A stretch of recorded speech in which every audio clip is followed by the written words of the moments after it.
ప్రతి ఇంటిలో ఒక కుండ, అనేకులు అచ్చళ్ళు పెట్టుకోవడం మాకు కూడా పంపించారు. రంజాన్ సీజన్లో ప్రతి ఒక్కరు ముస్లిం, హిందూ, క్రిస్టియన్స్ సంతోషించేలా ఈరోజు ఎలక్షన్ కమిషన్ మధ్యాహ్నం మాకు కుండ గుర్తులు ఇవ్వడం చాలా సంతోషం. ఎందుకంటే ప్రతి కుటుంబంలో ఇప్పుడు ఒక కుండను కొనుక్కుంటున్నారు, మంచినీళ్ళు తాగుతున్నారు. డాక్టర్లు, సైంటిస్టులు ఇచ్చిన సలహాల ప్రకారం రిఫ్రిజిరేటర్లో ఉన్న కోల్డ్ వాటర్ తాగొద్దని, ఇలాంటి మండు టెండలో ప్రతి ఒక్కరి ఇంటిలో కుండను కొనుక్కోవడం, అంతేకాకుండా కుండ గుర్తుకే ఓటేద్దామని ప్రజలు నిర్ణయించుకోవడం. కుండని ఏ విధంగా మీరు నింపుకుంటారో, మంచి నీళ్లతో, మంచి పాలనతో ప్రజాశాంతి పార్టీని, కుండ గుర్తును గెలిపించాలని మేము కోరుతున్నాం. శాంతియుతమైన పాలన, కుటుంబ పాలన, కుల పాలన మనకు వద్దు. కుండ పాలనే ఆశీర్వాదాలతో, దీవెనలతో. ప్రభు ఆ మాట అంటాడు, కుమ్మరి వారి యొద్దకు పొమ్ము, వారి యొద్ద మీరు కుండని ఏ విధంగా తయారు చేస్తున్నారో నేర్చుకోండి. మన జీవితాల్ని, మన కుటుంబాల్ని, మన శాంతియుతమైన పాలన, ఇప్పుడు వరకు అన్ని పాలనలు మనం చూసాం, అన్ని గుర్తులను చూసాం. కుటుంబాలు నాశనం అయిపోయే తప్ప దీవెనలు, ఆశీర్వాదాలు ఎవరి ఇంటిలో లేవు, ఎవరి ఒంటిలో లేవు, ఎవరి కుటుంబాల్లో లేవు. కనుక ఈ ఉగాది రోజుని నేను ఎలక్షన్ కమిషన్ వారికి కుండ గుర్తు మాకు ఇచ్చినందుకు హృదయపూర్వక వందనాలు. అంతేకాకుండా honourable Telangana high court chief justice వారు, ఆనరబుల్ ఆంధ్రప్రదేశ్ హైకోర్టు 7 కృష్ణమోహన్ గారు, వీరు ఎంతో మా కొరకు న్యాయం చేయడానికి ఫైట్ చేసి కామన్ సింబల్ ఇవ్వమని కోరిన మేరకు వారు కామన్ సింబల్ ఇచ్చారు. ఇప్పుడు అందరూ ఒకటే గుర్తించుకోండి, కుండ గుర్తుకే మన ఓటు.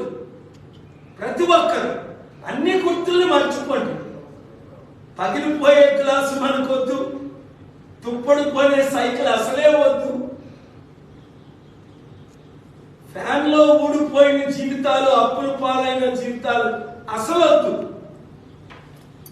కుండనే గుర్తించుకుందాం, కుండకే మనం ఓటేద్దాం. అందరినీ ఓటేయమని, వీలైతే అందరికి మీరు పక్కింటి వారికి బహుమతిగా కుండని ఇవ్వండి. ఇచ్చేటప్పుడు ఒకటి చెప్పండి, శాంతి పాలన రావాలంటే, మంచి పాలన రావాలంటే, అవినీతి పాలన పోవాలంటే, కుటుంబ కుల పాలన పోవాలి అంటే కుండ గుర్తుకే మనం ఓటేద్దాం. సంపూర్ణ దీవెనలు, ఆశీర్వాదాలు పొందుతాం. మాట్లాడాలి.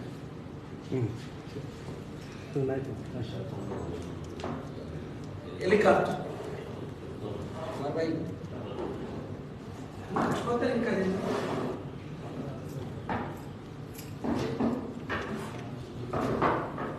నదీష్ మధ్యలో పెట్టుకోవచ్చు. కొంచెం జరుపు.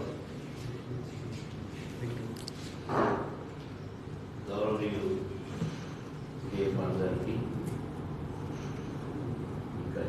చేసిన పార్టీ ప్రెస్ మీడియా వారికి అందరికీ నమస్కారం. మీ అందరికీ ఉగాది శుభాకాంక్షలు. ఉగాది పచ్చడి తిందాము, ఉల్లాసంగా ఉందాము అన్నట్టుగా కుండ గుర్తుకే ఓటేయండి, ప్రజాశాంతి పార్టీని గెలిపించండి అని ఈరోజే ఈ కుండ గుర్తుని అలాట్ చేయడం జరిగింది ప్రజాశాంతి పార్టీకి. ఈ సందర్భంగా ప్రజలందరూ కుండ గుర్తులు మర్చిపోవద్దని, కుండ అతి సామాన్యుడి దగ్గర నుంచి ఇందాక సార్ చెప్పినట్టుగా ఫ్రిడ్జ్ను మెయింటైన్ చేసే వాళ్ళ వరకు కూడా ఈ ఎండాకాలంలో ఖచ్చితంగా కుండో పూల కొనుక్కొని చల్లటి నీళ్లు తాగుదాము, ఆరోగ్యానికి మంచిదని తాగుతారు. ఇలాంటి స్వచ్ఛమైన నీళ్ళు అందించే కుండ మా ఎన్నికల గుర్తు కావడం చాలా సంతోషంగా ఉంది. మీరందరూ కూడా సంతోషంగా కుండ గుర్తు అనగానే ప్రతి ఒక్కరికి తెలుసు కనుక, చిన్న పెద్ద ఎవరికైనా తెలుసు కనుక కుండ గుర్తు ఆ గుర్తు మాకు వచ్చింది. మీరు మర్చిపోకుండా ఉంటారు, మర్చిపోకుండా ఓటేస్తారని తెలంగాణ ఆంధ్ర ఓటర్ మహాశయులందరినీ కూడా కోరుతున్నాను. అందరికీ నమస్కారం. ఈరోజు చాలా మంది పంచాంగాలు అడుగుతున్నారు.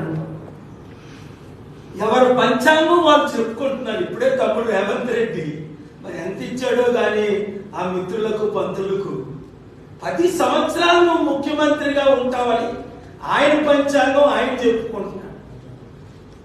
తమ్ముడు, మంచినీళ్ళు ఇవ్వలేని నువ్వు 10 నెలలైనా ముఖ్యమంత్రిగా ఉంటావా? అందుకే రాత్రి నేను మెసేజ్ పెట్టాను నీకు. ముందు మంచినీళ్ళు లేని వారికి మంచినీళ్ళు కుండలు కొని చక్కగా సప్లై చేయి, వాటర్, స్వచ్ఛమైన వాటర్. 2, రైతులు దాదాపు 2 కోట్ల మంది రైతులు, తెలంగాణలో 3 కోట్ల మంది రైతులు ఆంధ్రప్రదేశ్లో మంచినీళ్ళు లేక ఈ మండు టెండలకు పొలాలు ఎండిపోతున్నాయి. వారి రైతులకు కనీసం 2 రాష్ట్రాల ముఖ్యమంత్రులు వారికి కనీసం ఒక 50,000 రూపాయలు ఎకరానికి నష్టపోయిన వారికి ప్రకటించాలని మేము ప్రజాశాంతి పార్టీ తరఫున డిమాండ్ చేస్తున్నాం. 3వ విషయం, ఇప్పుడే కేసీఆర్ గారు కూడా పంచాంగం చెప్పించుకున్నారట. అపోజిషన్కే గెలుపని. మరి ఎవరిది ఈ పంచాంగం నిజమవుతుంది? ఎవరి పంచాంగం వాళ్ళకే. కనుక ప్రజలారా, ఈ దొంగ పంచాంగాలు, ఈ మోసపూరితమైన పంచాంగాలు, ఈ డబ్బులిస్తే చెప్పిన పంచాంగాలను నమ్మకుండా మీ తలరాత మీరు మార్చుకోవడానికి దేవుడు ఒక అవకాశం ఇచ్చాడు. ఇదిగో, పాలన రావాలి, పాలన మారాలి. అందరి పాలన చూసేసాం, ఇంక చూడవలసింది ఏముంది? 54 సంవత్సరాలు కాంగ్రెస్ పాలన చూసాం, లక్షల కోట్ల అప్పు. 10 సంవత్సరాలు మోదీ గారి పాలన చూసాం, కోట్లు అప్పు. 10 సంవత్సరాలు కేసీఆర్ గారి పాలన చూసాం, 7 లక్షల కోట్లు అప్పు. 5 సంవత్సరాలు జగనన్న పాలన చూసాం. బెస్ట్ సీఎం అనిపించుకుంటారని వరస్ట్ సీఎం అయ్యాడు. ఇప్పుడు చంద్రబాబు నాయుడు అంటాడు 14 సంవత్సరాలు నా పాలన చూశారు, అది మర్చిపోండి, మరొక అవకాశం ఇవ్వంట. మూర్ఖులు తప్ప అవినీతి పరులకు, కుటుంబ పాలనకు, కుల పాలనకు ఇంకెవరు మరొక అవకాశం ఎవరు? మన పాలన, బహుజనుల పాలన, అంబేద్కర్ పాలన, కాన్సీరామ్ పాలన, మంచి పాలన, శాంతియుతమైన పాలన, నిరుద్యోగులందరికీ ఉద్యోగాలు, ప్రతి ఒక్కరికి KG to PG ఉచిత విద్య, ప్రతి ఒక్కరికి ఉచిత వైద్యం, ప్రతి నియోజకవర్గంలో పైన హెలికాప్టర్తో ఎయిర్ అంబులెన్స్ కావాలంటే, మండలాల్లో వెహికల్స్ 108 రాకముందు శ్రీకాకుళం నుండి శ్రీకన్య వరకు వెహికల్స్ సప్లై చేసింది నేను. ఎర్రనాయుడు గారు, అచ్చెన్నాయుడు మొన్ననే చెప్పారు, సార్ మీరే మాకు వెహికల్స్ ఇచ్చారని. 30 సంవత్సరాల క్రిందట డొనేట్ చేశారు. కనుక విదేశీ డబ్బు ఇన్వెస్ట్మెంట్లుగా డొనేషన్స్గా రావాలి అంటే ప్రజాశాంతి పార్టీ అధికారంలోకి రావాలి. కొండ గుర్తుకు మీరు ఓటేయమని ప్రతి ఒక్కరూ కనీసం 100 మందికి 1000 మందికి చెప్పండి. ఇంకా 35 రోజులు ఉంది. ఈరోజు 9వ తారీఖు, మే 13ని ఎన్నికలు, అది కూడా జూన్ 1ని ఎన్నికలు పెట్టమని మరొకసారి డిమాండ్ చేస్తున్నాం. ఎండలు ఎక్కువ ఉన్నాయి, ఓట్లు వెంటనే జూన్ 4నే లెక్కించాలని. ఏది ఏమైనప్పటికీ I'm grateful to the election commission and grateful to the Honorable Supreme Court, High Court of Andhra Pradesh, High Court of Telangana. Thank you very much. All of you remember the symbol part. It has a great story. I will explain in the days to come how we can transform our lives if we cast your valuable vote for symbol part. Thank you very much.